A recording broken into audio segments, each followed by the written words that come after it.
आजकाल सिलेबस खूप अवघड होत चालला, म्हणून प्रत्येक विद्यार्थ्याला योग्य गायडन्स आणि कोचिंग क्लासची गरज आहे। म्हणूनच आज मी आलो इचलकरंजीतील 44 वर्षापासून पालक आणि विद्यार्थ्यांची पहिली पसंती असलेला क्लास म्हणजेच कोहिनूर क्लास यांच्याकडे। या ठिकाणी नर्सरी पासून ते 12वी पर्यंतचे शिक्षण दिले जाते। अनुभवी शिक्षक आणि पर्सनल अटेन्शन, प्रत्येक विद्यार्थ्याला प्रॉपर गायडन्स, हेच आहे या क्लासचे वैशिष्ट्य। आणि इथे सध्या ऑफर्स देखील सुरू आहे। 10वीच्या विद्यार्थ्यांची फी 16,000 ऐवजी फक्त 12,000 रुपये ठेवण्यात आली आहे, तर 9वीच्या विद्यार्थ्यांची फी 13,000 ऐवजी फक्त 9,000 ठेवण्यात आली आहे। आणि इतर सर्व वर्गावरही भरघोस अशी सवलत मिळणार आहे। चला तर आता ऐकूया या क्लास मधील विद्यार्थ्यांचे मत। या क्लासमध्ये सर्व प्रकारच्या प्रश्नांची तयारी अतिशय चांगल्या पद्धतीने करून घेतली जाते। इथं होणाऱ्या टेस्ट आपल्या मार्क्सचा ग्राफ वाढवण्यास मदत करतात। या क्लास जॉईन केल्यापासून माझ्या मार्क्समध्ये खूप प्रोग्रेस झाले आहे। या मुलांची तर ऍडमिशन पक्क झाले, मग तुम्ही कधी घेता? कोहिनूर क्लासेस, नदीवेस नाका, गाव भाग, इचलकरंजी।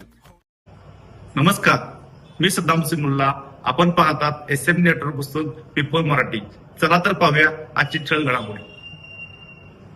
कबनूर येथील खुनाच्या गुन्ह्यातील आरोपींना 2 दिवसांची पोलीस कोठडी मंजूर। ॲडव्होकेट शरद शिंदे कांबळे, ॲडव्होकेट रियाज बांदार।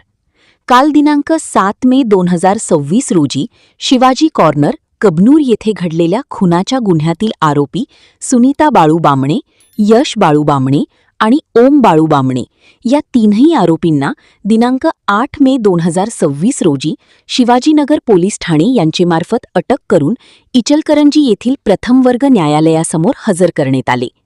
आरोपींना न्यायालयासमक्ष हजर केले असता पोलिसांनी सदरकामी 8 दिवसांची पोलीस कोठडीची मागणी केली होती। सदर प्रकरणात आरोपींतर्फे त्यांचे वकील ॲडव्होकेट शरद पुंडलिक शिंदे उर्फ कांबळे तसेच ॲडव्होकेट रियाज रफिक बांदार यांनी प्रभावी व भक्कम युक्तिवाद केला। आरोपींची बाजू मांडताना त्यांनी माननीय न्यायालयाचे लक्ष आरोपी व मयताचे दरम्यान असले नाते व मयताच्या दारूचे व्यसनाकडे वेधले। सदरचा युक्तिवाद ग्राह्य मानून माननीय न्यायालयांनी आरोपींना फक्त 2 दिवसांची पोलीस कोठडीमध्ये ठेवण्याचे आदेश पारित केले।